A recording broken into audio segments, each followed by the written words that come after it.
Will you help me?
Welcome.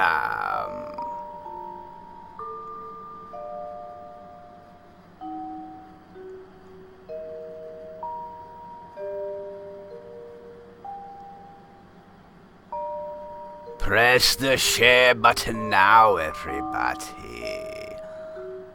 In the name of horror, welcome to the Best Kills Movie Club. Tonight, me and Mick Strawn will be interviewing none other than SLOAN from Friday the 13th Part 5, my friends. Once again, press the share button in the name of horror. We will be underway here shortly, my friends. Once again, it is a pleasure to see you all in the comments. Thank you, everybody. Once again, press the share button now.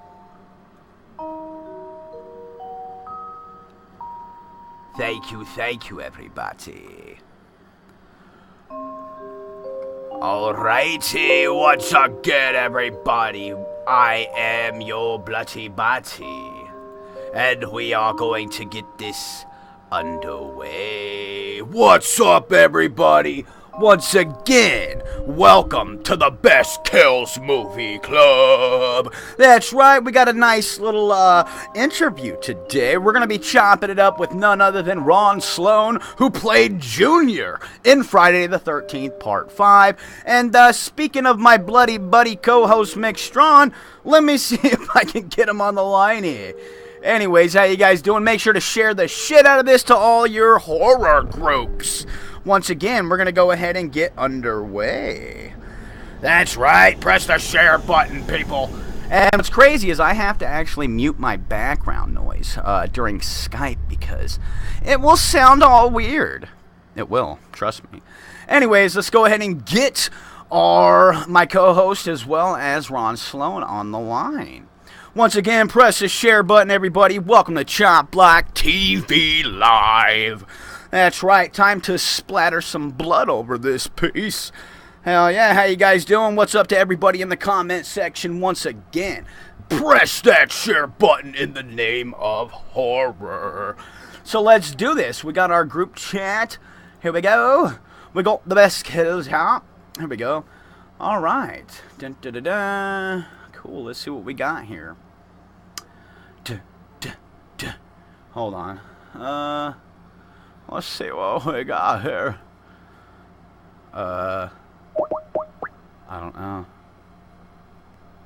Is it creating a Skype dance? Oh my god, it is. Let's see who picks up first.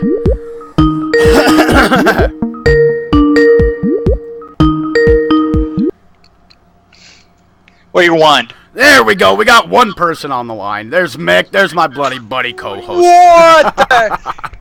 Hey, what movies are we reviewing? We're just doing this today. No, yeah, we're doing we're talking to Ron Sloan. We got to get him on the yeah. Let's see. What we're doing. Let's do this thing. Okay, let me see. I'm trying to get him on the line. Let me do this group thing. Actually, I think I was supposed to call all you guys. I think at the same time. Let me see. Okay, Mick, I'm gonna call you right back. Let's try this group chat thing. All right, here we go. Here we go. All right. Okay, the group chat. Let me see. I tried this earlier, so this. Here we go. Let's see. Dun, dun, dun, dun. Let's see. How do I do this again? I think it's like you press this button or something. Let's see. Hold on.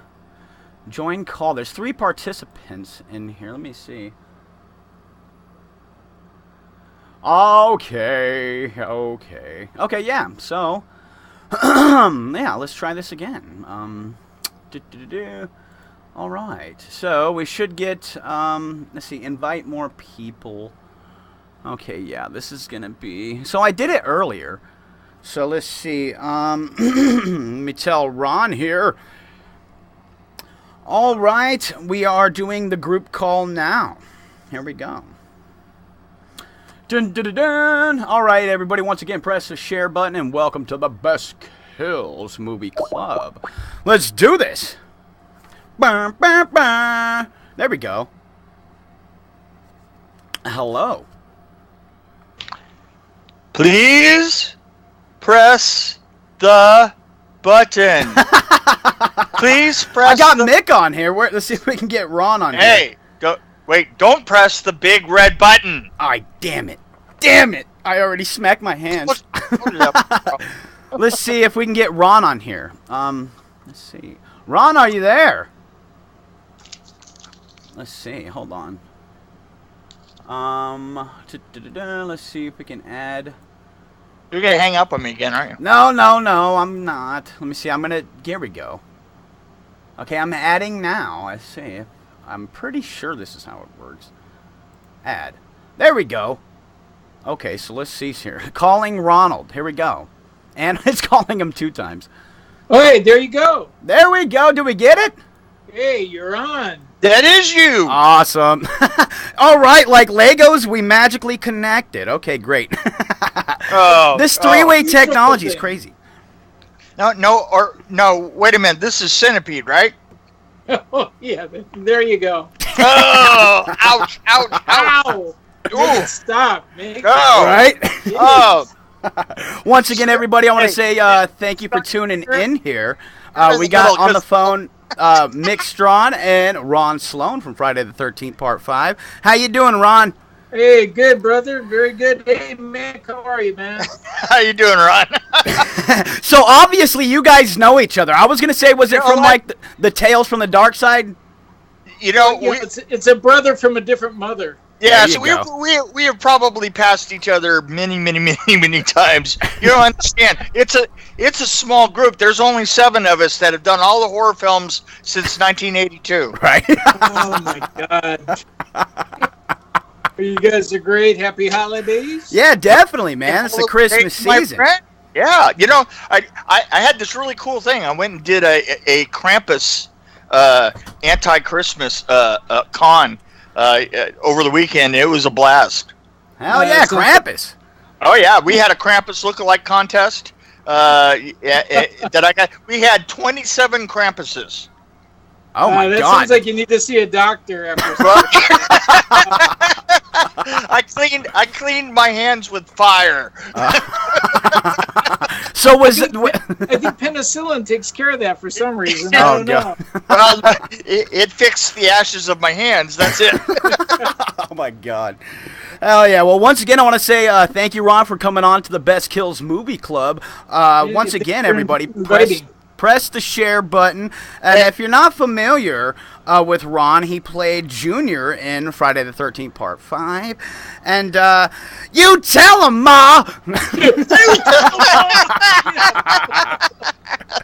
And I haven't watched the film in like 2 or 3 years, and it was good to go back and watch number 5, man. And I have to say, man, you and Carol together in that movie just was like Insane. Peanut butter and jelly. Insane. That's true. Well, which one of us is the peanut butter, though? That's. I think she's a little more nuts than I am. I don't know. I you know what? I think that you were I think one of you was walnuts, and the other one of you was pecans. There you go. You were both nuts. Yeah. A little sweet and salty. Yeah, right. Yeah. Very true. Very true. Oh yeah. I absolutely loved your performance. I really did. Oh, thank you. You kind of annoyed me just enough so that when you died, it was very, very, very satisfying. I think I had a girlfriend at the time that felt the same way. I don't know. Well, you I actually took a blind date to the movie. That was a lot of fun. Yeah, there you go. Here, watch this. Right? Yeah. Yeah, it wasn't fun going out to dinner with her afterwards. She kept on watching me how I ate, so I don't know. I'm sure that you've experienced this before, but when I was talking on the set to Bill Butler, who with Viggo Mortensen and the woman in Chainsaw Massacre 3, I was the production designer, and they were coming to work today, one day on set, and they were talking about how they had been hassled going into a 7-Eleven the night before because they were all covered head to toe in blood. No, jeez. They were all living in the same apartment complex, right? So they would come to work in this little tiny car.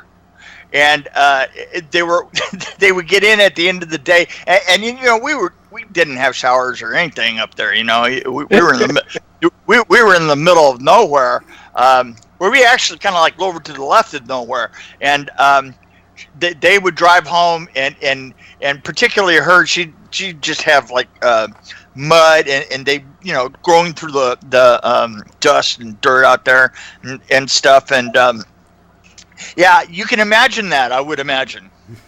Yeah, well, it's kind of funny you say that because my parents lived in Thousand Oaks, California at the time. Right. And we shot out in Santa Rosa Canyon, out in Camarillo. That's where the good old farm scenes were, and the motorcycle riding and everything. So you were kind of like up above Oxnard, that area out there? Yeah, right. Actually, a little north of Oxnard, up in the canyon. It was beautiful. Right. Avocados, oranges, and crazy people. Yeah, really. It's true, especially back then. Yeah. Oh, the Manson family out there. Yeah. Well, I took horseback riding lessons out at Strawn Ranch. Out at that's where the Mansons were. But that's another story. Yeah. And they didn't even have horses, right? They didn't have horses, but the drugs were good. LSD. But no, when I shot my death scene and the beat up scene and all that, I stayed out at my folks' house, and I came home early in the morning, and I had all the dirt, grease, and grime and blood all over my face. I knocked on the door. My mom answered the door. I did it just to freak her out, and she started screaming, "Wait, it's makeup! It's makeup! I'm okay." Well, you got to have fun. It's when you're that funky and you're in the LA area. I look normal in LA. Right, exactly. I mean, there were so many times. Right, yeah, definitely. Very true. Well, once again, everybody, I want to say thank you for tuning in. I can actually just sit back and listen to these two talk all night. Everybody's always like, wait a minute. Chris, cocktails, please. Oh, yeah. Go ahead. It's a shared weirdness, having worked on horror films. And I remember walking into a 7-Eleven at 3:00 in the morning. I had just walked off of a set in which I had killed like 3 people. And I just and you have to combine this with you're so tired you just don't care. You don't care that the fact that your shirt is not only ripped to shreds, but it is just got blood. You're literally leaving bloody tracks from your car into the 7-Eleven. And and picking something up, and the thing is nobody says anything. They're used to it. Yeah, they're used to, that's the weird thing about it. They're absolutely used to it. If somebody came in off a basket case and had 2 freaking heads, it would hardly be a comment. Right. It's true. It's true. It depends where the 7-Eleven was, Well, I'm talking about a 7-Eleven on Magnolia Boulevard, just right next to the downtown studio down there, right? That's true. They have seen freaking everything. And you know what the thing is I keep thinking to myself, if somebody comes in to stick them up, do they go really? You're like, look at that fake gun. What is that? Yeah, look at that. Ooh, rubber gun. My finger. And then he pulls out a hand grenade. I don't know. Oh, God. You just don't know. You don't know. Hell yeah. Well, I've been taking a couple of fan questions for you, Ron. And there was the fight scene with you and John Shepard. And was that a stuntman or was that actually you? Oh, well, that's a good question. First of all, we rehearsed the fight scene in the stunt coordinator was Dick Warlock, and I wish I could remember the stuntman's name who played John Shepard's role. Okay. Well, no, Dick Warlock did it in the rehearsal, and yep, he connected with me in the rehearsal. Yeah, nice guy. Thanks, Dick. Yeah, thank you. Because there was a scene, I think, when the stuntman of John Shepard hit you, and it looks like your foot. By John. Yeah, it looks like your foot gets caught or something, and you bend backwards. It almost looks like you tore your quad or something.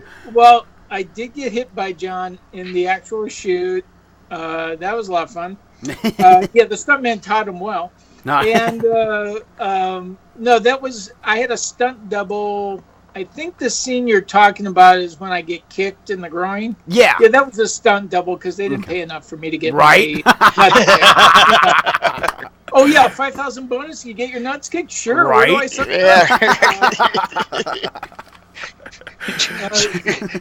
yeah. They just bring in a really short guy smoking a cigar. Yeah. Ron's voice changed for the next scene. I don't know. No, that was a stuntman who gets kicked in the groin, and then if you look as I'm climbing up John's body, that's me, of course. Mm-hmm. But in the rehearsals, we had to do the whole thing. So for whatever reason, I mean, God bless stuntmen, because there's a lot of things that I wouldn't do, get kicked in the nuts. But no, that to answer the fan, and thanks for the question. Yeah, that part was the stuntman, and also on the motorcycle, I did a lot of the riding. But when you see the guy doing a wheelie and going up the stairs across the porch, right, be a stuntman. Right. Well, yeah. They hurt me, Mama. Now, how did they do the hitting you with the cleaver? Well, that was actually quite a pain. Yeah, well, in the neck too. Yeah, in the neck. Well, actually, I was in a harness, and what they would do is I would roll up on the motorcycle. Actually, they would pull me up on a rope. So they'd pull the bike into frame, and I would be tugged backwards with this harness. Oh, it's a So jerk. when they reversed the film, they had a cutout of the blade. Oh, okay. Yeah, that's right. So they reverse the film, and it looks like you go into the blade, right? Yeah, it looks like I go into the blade, my body goes back, and in the original shoot, you actually see my head hit the ground, roll on the ground, and look up at camera. Mm-hmm. Right. And that didn't make the censors. So, but I saw it when I had to do some ADR. And, that's when they showed me the clip, and it was pretty scary. See, and you were working 85, and 85, the censors would drive you nuts. They were brutal. Now they could take it out, and it's PG. Well, I was working on, right at that time, I was working on Nightmare on Elm Street 3. And we were in a knockdown, drag out daily fight with the MPAA.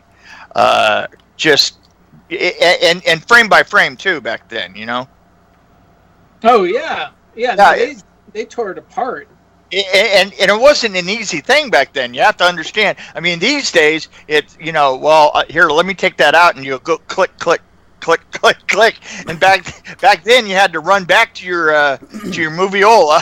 You had to run back to your moviola and get out your razor blade, and literally, that's where the phrase "we had to cut it" out. Literally. And that other phrase that, it was on the editing room floor was because you had to cut it with a razor blade and leave it on the editing room floor. Well, it's funny you should say that, because I was at a convention with Danny Steinman, the director, and right. May he rest in peace. And this was back about 9 years ago. We were in Texas together doing a convention, and he was bummed, man. He said that because they wanted to do he wanted to get all the old clips and put a new version together. Oh, right. And they destroyed all that footage. Oh man. Not saved. It's not like in the archives anywhere. It literally got destroyed. I've talked to Scott about this before. Is how everything was different back in that time, that there was no particular respect for horror films in particular. I mean, we were underneath lawyers. Honestly, we very close to moved in the same general groups as porn, right? I mean, really, if you we were above. We were above that, but not much above. But we were right above porn and right underneath lawyers. And the thing is people keep saying, "Well, I can't believe that you don't have this and this and this from when you shot, or pieces, sets, or pieces of film or stuff like that." And in 1985, it was hard to see that any of that would be worth anything. That's true. I mean, you didn't. VHS was brand new, and certainly nobody thought that even the VHS market was going to be what it became. Within 5 years, it was a completely different world. It really the mindset was different. Once you walked off of a show like that, you just walked away and you went to the next one. No, that's true. Okay, Sherry here. I got a question. Hold on. There's a bunch of people tuning in here. Let's see. We got Creeper Mama, Jenna Triplet, Sherry. I can go down the line here and get everybody shout-outs in the comments. Sherry says, what was the best part about making Friday the 13th Part 5 for you? Getting paid. No, right? Wait, the check's still in the mail. I don't know. The best part of making Part 5 was actually making a lot of friends for life. Awesome. It's a trip how close many of us are to this day. And, it was mind-blowing, because when we got cast in the movie, and I've talked about this with a few of the cast members, we didn't know it was a Friday the 13th. Oh, wow. They did not tell us. It was called repetition as far as the casting. Seriously. It wasn't until that first day of casting shooting. When we're all on the set and Tom Morago came by, he was playing Jason. And he's in full wardrobe, mask, cleaver, everything, and he looked at all of us. And I'm like, holy shit, we're in a Friday the 13th. And I got to tell you, attitudes changed. Right. It really got exciting. That's a pretty big clue. Yeah, hell yeah. That's crazy. Yeah, when Jason walks by, you got a clue that you are in a, But you know what? The horror films and the horror community in general, you talk about they're your group. I mean, I get the same thing with Nightmare on Elm Street 3 and 4 and Texas Chainsaw Massacre 3. These are to this day, these are all lifelong friends. That's true. Yeah, that's cool. But I mean, look at the bond you have. You know, how many people can you say in your past, hey, so how do you die? Yeah. That was our conversation. I didn't know any of these guys. That's so true. Yeah, no, absolutely. And in fact, that kind of takes us into like a more modern. How about Fanboy 13 with Linnea Quigley? Hell yeah. How about Fanboy 13? I mean, this is the new up and coming. I can't tell you how excited I am about this film. Well, I'm working on Vengeance, which is the other Friday the 13th film working right now. That you guys aren't exactly, you're not a fan film, but there's actually a huge fan film working at the same time. That's called Vengeance, and I've decided to go in and be a first AD and try and help them through it. You know? I think that's awesome of you, man. Hell yeah. Because the more the merrier for us fans, you know what I'm saying? Because the more content that's floating out there with this stuff, the fans love it. Well, I wanna put that, I wanna take that expertise, because you know what, and Ron can attest to this, is there's all these new filmmakers out there that have this great equipment, you know? I mean, you're walking around with your telephone that's got better equipment than those film packages that were $500,000 when we were starting, right? That's very true. And the thing is there's all these filmmakers, and the things that they lack are that experience, you know, that gets you through the day. And hopefully I'll get out there and help to pass that on, and just think of all the great people that you're going to be working with. I'm blown away. Kane Hodder, Deborah Voorhees, I mean, CJ Graham, there's a bunch of people in that. Yeah, Judy Aronson, Tom Matthews, Tracy Savage. Yeah, it's awesome. and you know, you got, what's really cool is you have like Vince DeSante and Andrew Laity. You know, these are really young stars, man. These guys, they're great. They're great. And for me, what's going to be wonderful, I love working with Deborah Voorhees. She's an amazing director and writer. But I get to also be with Carol Locatell. Ethel and I are back together. Hell yeah. That's Holy awesome. Shit, man. I got to get my armor up, because she's going to be throwing some stuff right? She is so much fun. You guys, if you see the end result in film, you ought to see the set, man. She rocks. Hell yeah. Oh, that's awesome. And that's why, you know, I think, you know, with all the talent and just the fun that this film is going to be to shoot, is really going to come out. And also, you know, it's a different type of film. It's not your typical slasher horror film per se. It's kind of like Cape Fear. It's really suspenseful. I mean, this is a stalker. This is kind of real. Now, you know, this is scary. Just to put this out, this is not a fan film, correct? No. This is actually just it's kind of a it's fan based in a way, because it's based on the people that are a part of the franchise, right? They're part of the franchise, but it's not a fan film. Awesome. Well, you know, it's kind of strange because this, the basis of this sort of happened actually to a few of us. Many years ago, I was contacted by a fan who said, "Hey, wouldn't it be cool if you died in real life the way you died in your film?" Right. Wow. And I went, "Okay, I'm off of social media. See ya. I'm out of this for this shit. I don't need this in my life." Holy shit. Hello, Well, it's a movie. That's It's just crazy. a movie. Hey, Wow. and by the way, right around 1985, I mean, and probably pretty close to that, I think, was the Twilight Zone movie accident.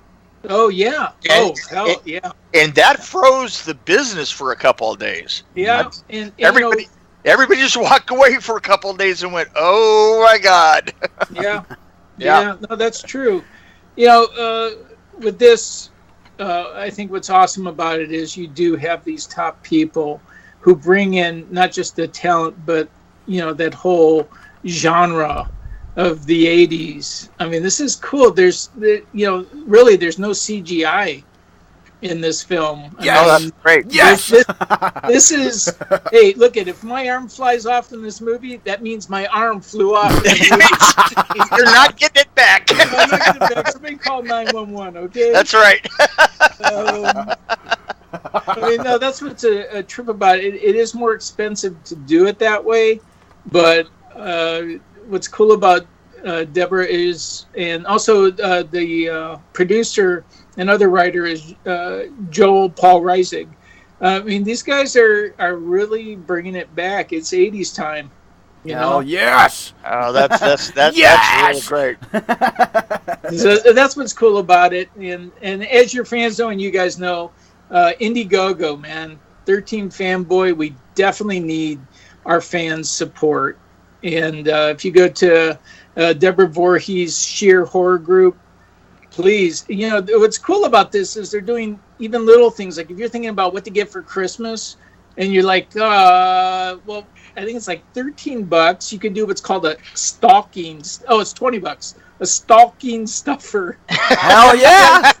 What's cool about that is you get to have, like, let's say your Uncle Bernie's name on the big screen.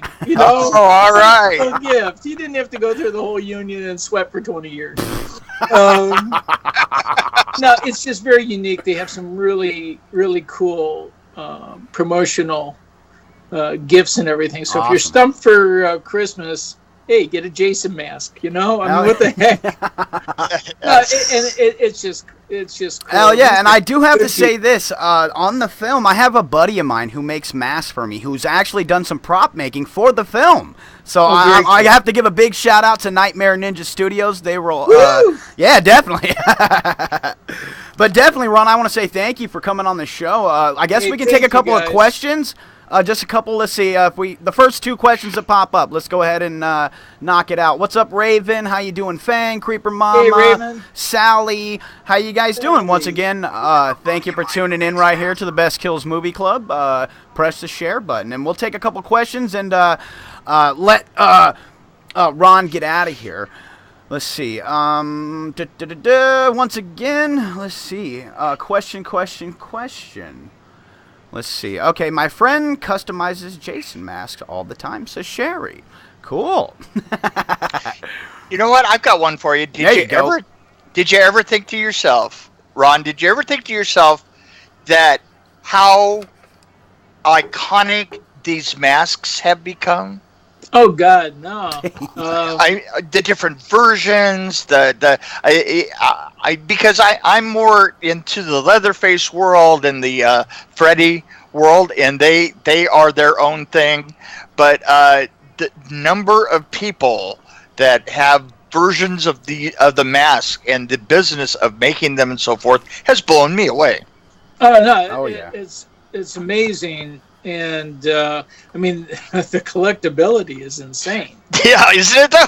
I mean, totally.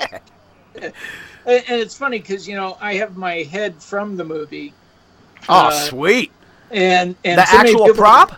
Yes. Oh man, how much has anybody ever offered you for that thing?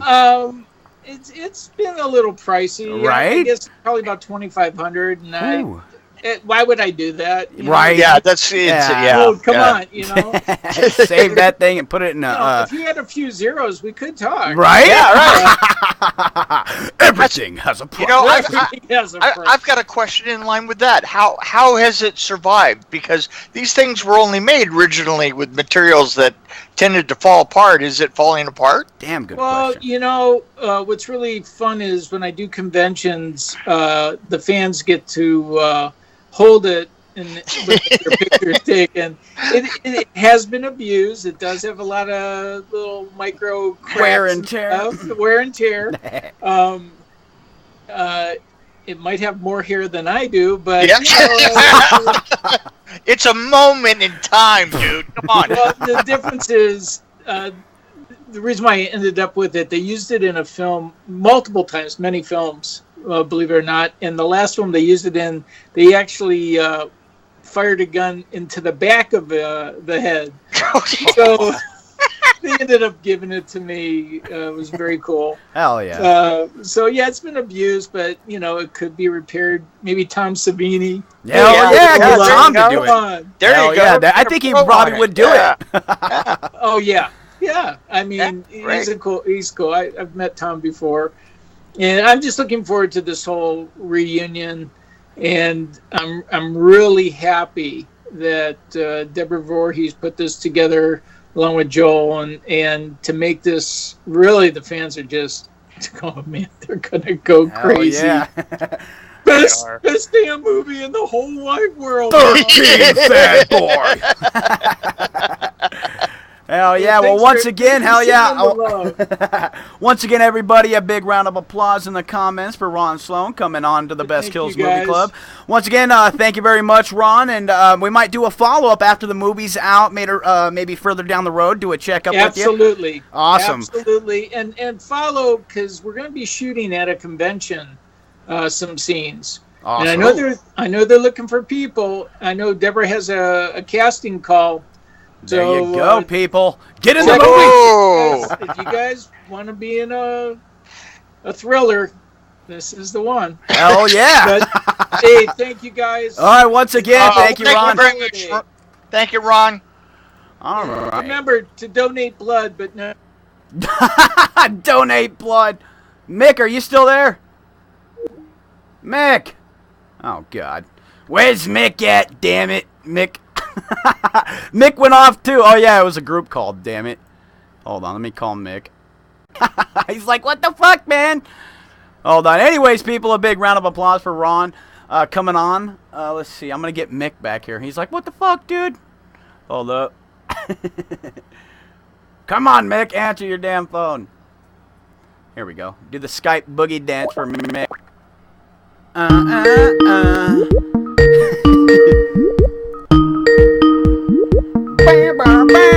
Hello. There we go. What do you want? It hung up on Wait, you. wait. Press the share button now. That's right. Look, it took the words right out of my mouth. So that was cool, man. Ron stopping in, come How'd you chop like it up. that? How'd you like that, huh? Yeah, it was cool, man. I was actually going to outsource and probably get a couple other people from the fan film, as well as the one that you're working on, too, man.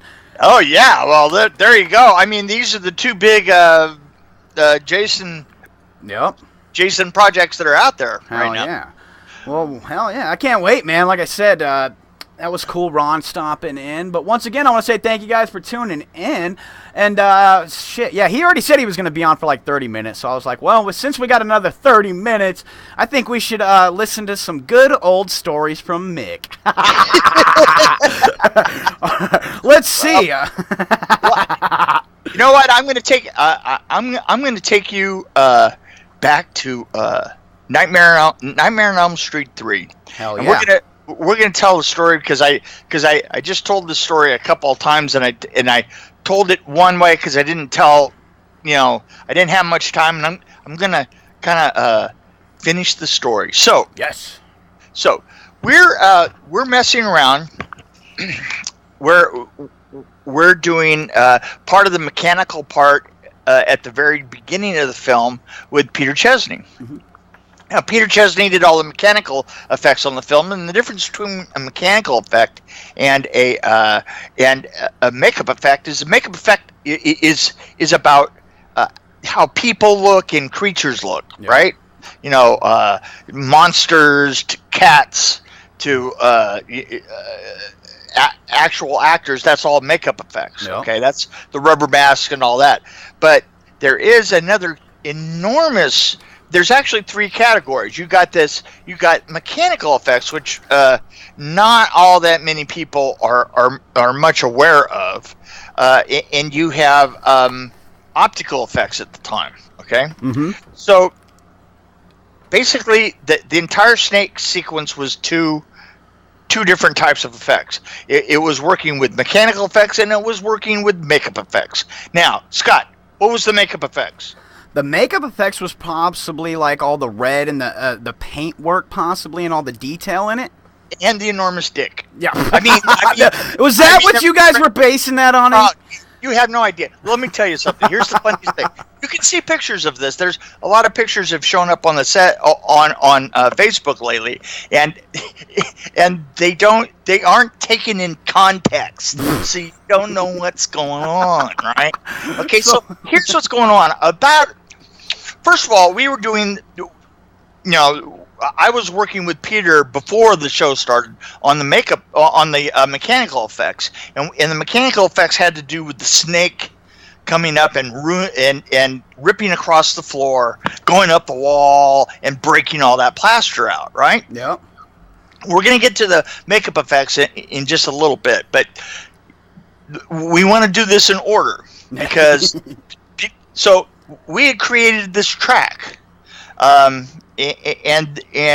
the track was basically a whole bunch of skateboard wheels pulled along the line, and we made an aluminum track that went the path that you see everything break out, right? And we put walls in front of them that had plaster breakaways so that the device that went along the track, which was a bunch of skateboard wheels with football helmets on it. The funniest thing you've ever seen in your life. I mean, essentially, it looked like a brand new sport. It's a little mix of rugby and a little bit of rugby, a little skating, and all tied up with a bobsled course, So we made the bobsled course, and we got it all set up, and so we're filming it, and that's the first thing that was filmed was her reacting to the thing coming across the floor and going up the walls and breaking everything out. And so basically. We had set it all up. We had those great walls in there. It was all built, and she's in the middle of it, and we're rolling, like 6 cameras at once. So it's a speed, rolling, action. So I had 20 guys from all over the stage. Every carpenter that was in there, everybody that was standing around, I was directing them, and Peter was the one that was like kind of, he had people there that were operating that. Well, basically, at that point, what they were doing is they were just running around really nervously going, "Oh God, it works!"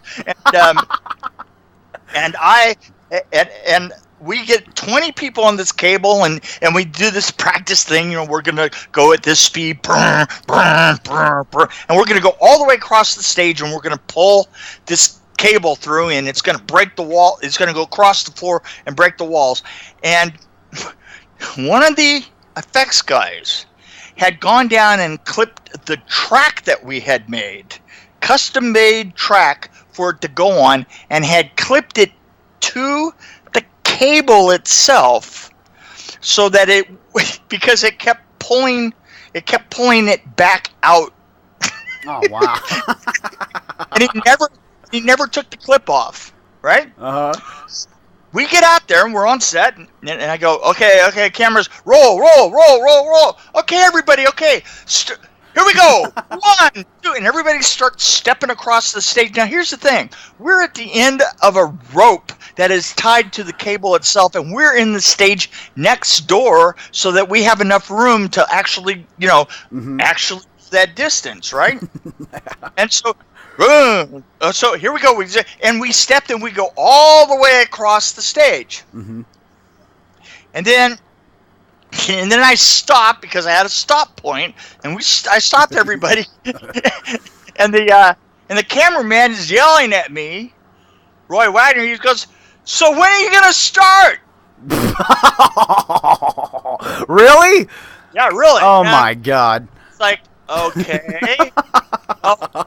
Well, let me come back and look. And everybody's standing there, and they walk. And I walk down the line of people, and they're all like looking at me like, "What the fuck?" I go all the way down to the end, and on the other stage, lying across the other stage, is the track that had been pulled out straight. It had been, because I had 20 people doing it, right? It's like they didn't feel a thing. It was the most uneven. It was the most uneven tug of war. Oh man! And we had we had taken this curved track. You can imagine how curved and blah blah blah. Oh yeah. Track, and we had stretched it out across the stage, just as straight as you could possibly imagine. It hadn't broken any of the walls, so we had just pulled it from between the two walls and stretched it across the stage. Wow. And I went out and I bit down and I undid the clip. Oh God! That was holding the two together, and I just kind of I started back, and I was standing there in front of the 20 people, and I said, "Well, you guys can put the rope down now." and I was gonna, and the more that the director and the DP, the harder they looked at me through the doorway with these burning coal-like orbs that they used for eyes. They were just like they were trying to see if I could die by stare. And I just started laughing. I mean, I couldn't do anything about it. But it worked. Am I still here? Yeah, I can hear you. This always happens to me. No. Oh, you pressed your mute button, probably. I'm back. Okay, there we go. Sorry about that. My computer, if you leave it alone, it just Oh, yeah. Yep.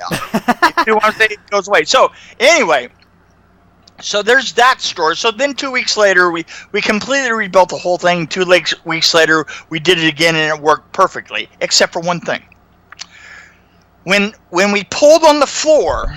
When we started it and it pulled across the floor, we got the footage and they showed us the footage back down where this is 2 weeks after we're done with the filming, and we'd packed everything away on the stage and I had done my job, which is the design on the rest of the film and the whole deal, and I was hanging at Peter's shop and they walked over and they took us down to show us at the lab the problem that they had, and the problem was that everything floated. That the amount of kinetic energy that 20 people makes when they start pulling a cable like that immediately made all the stuff on the floor just start to float up, right? And it didn't make any sense. There was floating, and then all of a sudden it goes up the wall, right? And then you understand it, but it's like we needed to sell the idea of a snake immediately, right? Right. So Peter and I sit down there. We're trying to think of and eventually we came up with an idea. I went across the street and I to this junk store, and I bought an old carpet, an old Oriental art carpet, and Peter emptied out a bottle of bleach. and we tied the rope to the bottle of the bleach, right? Yeah. And pulled it underneath the carpet, and we filmed it with Peter's old Mitchell 35 millimeter camera, and pulled it straight towards the camera. And here's the great thing. You're talking about probably $150,000 between all the people that are involved in that one gag. Right. You have $150,000 tied up in that, and the thing that you see first is you see a 50-cent bottle of Clorox coming at you underneath a $12 rug. That's I remember that shot. That's why I was like, oh yeah, it looked awesome. Yeah, right. Because, well, there's your snake right there. Right? That shot sets it all up, and it was literally just the two of us that did that. You know, just hanging off. It's going, well, I know how to do this. Right. I think we've saved it.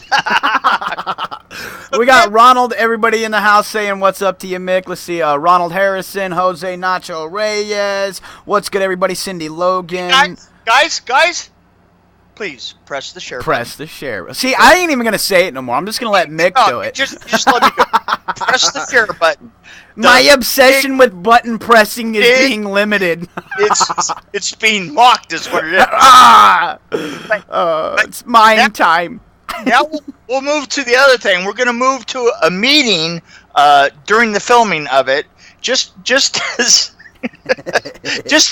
it brought the Freddy Snake is brought onto the set, and the thing is the guys, the executive, one of the executives had gone over to the stage at where they had built the snake, and just as it was landing on the truck, he noticed the unfortunate resemblance of this enormous penis. I mean truck. I mean snake. This enormous snake that was colored exactly like a throbbing penis. Basically, the concept was that it was Freddy with all the red and the veins and all the rest. All veiny. Yeah. You see, the thing is that was unfortunate because basically what we had is an 8-foot long dildo. Oh my God. It gets to the stage, and all of a sudden, as they open up the back of the truck, now Bob Shaye's there, Rachel Talalay is there, the director, everybody's just stand, and we're all just standing there. Bob's looking. like, what the fuck is? Exactly. Bob's like, wow. He's like, you guys better make this shit work. You know what? We may be close to porno, but we're not this close to porno. So when it gets on the stage, and it's on Facebook now. You can find it somewhere. Mm-hmm. Everybody, it was hands-on. Everybody was painting the paint. So we came up with the idea of painting it green. Oh, big green old one. And that's what it was, folks. It came out big. So the Freddy Krueger worm snake, it was definitely, or was a big gigantic dildo, people. Well, yeah, you know what? The thing is I think that you had to think that it had spoiled. It was mold, and if you don't clean well, and these trouser snakes, if they're unclean and left in certain places, they'll turn green, right? Yes, they will, and eventually fall off. Well, you've heard of blue balls, right? Of course. Well, this is kind of like that. So you heard it, people. Yeah, you heard it from me, boy.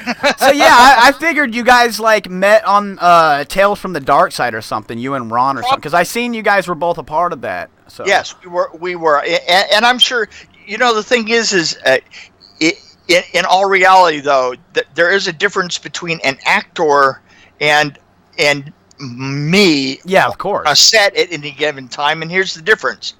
Is I'm passing them back and forth, right? And the actors are sitting and waiting for their turn to be on. So I'm just a blur to them. You're the magic around him, damn it. Yeah.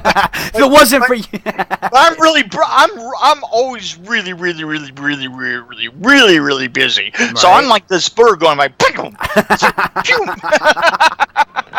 And I was gonna say that there was a picture or something. Did you actually design the school nursing room on the Friday the 13th or Nightmare on Elm Street? I'm sorry. Yeah, right. Yeah, because I was gonna say it was underneath your name. It was just a scene of Robert holding something in his hand. It was like he was waking up Alice or something. Yeah. I was like, hey. Hey. But yeah, that's cool, man. At least we got him to come on. I was trying to remember the movie that you picked out that you wanted me to check out. I think you were gonna like mail it to me or something. Santa Claus Conquers Mars. Santa Claus Conquers Mars. I'm not getting the title quite right, but Okay. you'll find it on the Internet Archive, and it's a classic horrible cross between science fiction and a Christmas movie. Yeah, that'll work. So is that what we're gonna review for the next show? Well, that's from me. I don't know what. Okay, well, yeah. Well, let's see. I'm gonna go ahead and pick one, I guess. I mean, I've always wanted to showcase Dead Alive. Peter Jackson, of course. That was one of my I don't know, because I always was a big fan of his work. Well, let me tell you something. Here's the great thing: it's a perfect time for that because they are right now starting to restore his first 4 films. Hell yes. Hell yes, right? That's awesome. Yeah. And it's company Weta that's doing it. Cool. Well, shit. Yes, he owns the rights to them, so you can bet that he's going to do it right. Oh yeah. I personally cannot wait for Meet the Feebles. Yeah, there we go. That's what you were telling me. Damn it. Meet the Feebles. Meet the Feebles is insane, but here's the thing: there's some pretty good prints of Dead Alive out there. Oh, yeah. There are no good prints of Meet the Feebles, so we will do Meet the Feebles when they're done with it. Awesome. Okay. So Meet the Feebles and Dead Alive next show? No. Dead Alive and Santa Conquers the Martians. Santa Conquers Martians. All right. That sounds good. So come on, all you people have to join us. Yes, definitely, everybody. Once again, so you guys definitely watch. What is it called again, Mick? Santa Conquers Mars. Santa Conquers Mars. You can find it at the Internet Archive Movies. Okay, there you go. Okay, and as well as Peter Jackson's goriest film in cinematic history, Dead Alive. I can only imagine working on that set with all that blood they used during that lawnmower scene. My God. I've told you the story before, right? The story about the floor. Oh yeah, where actually it was soaked up so much of the blood it was actually falling through. People were falling. Yeah. People were disappearing. Just like boom, boom, boom. That's crazy. You know you've done something right. Right. When halfway through your schedule you start losing people, and you know what? Here's the thing, and I've told people this before. Doing films is like the land of unintended consequences. You just can't imagine some of the weird stuff that's going to happen when you start filming. Just no way. It's all bets are off. Well, once again, everybody, I want to say thank you for joining us right here on the Best Kills Movie Club. Once again, we had Ron SLOAN on. If you guys are just tuning in right now, sorry about your luck. You're going to have to go back and rewatch this. He was a blast, though. Yeah, he's awesome, man. Ron's a good guy. Lovely guy. And so I think that's what we can do. We can do I don't know. We can start getting some more guests on here and talking to people. I still got David Howard Thornton is supposed to be hitting me back up to do another recap of Terrifier. Lisa Wilcox as well. She's wanting to come back on as well. So we can get a couple things lined up for you guys. So yeah, we can get it. You know what? I'll talk to Danny Hassel. We'll get Party Man. There you go, Danny. Hell yeah. He seems like he would be a good fit for this. Okay, cool. He's a party monster. All right, once again, everybody, much love and respect, and you guys tune in to the next edition of the Best Kills Movie Club. Come and join us. Come and join the club. Once again, take it easy, Mick, and I'll see you next Monday. Okay, man, be there and be square. Be square. I'm in a square. Look at this. Yeah, I'm in exactly. a box. Look at this, people. Look at All right. Bad miming. I know I suck. All right, once again, everybody. I'm your bloody buddy Karnage, and that was Mick Strawn, my co-host. And once again, from everybody here at ButcherMedia.com and Chop Block TV, I want to say thank you for tuning in, and good night.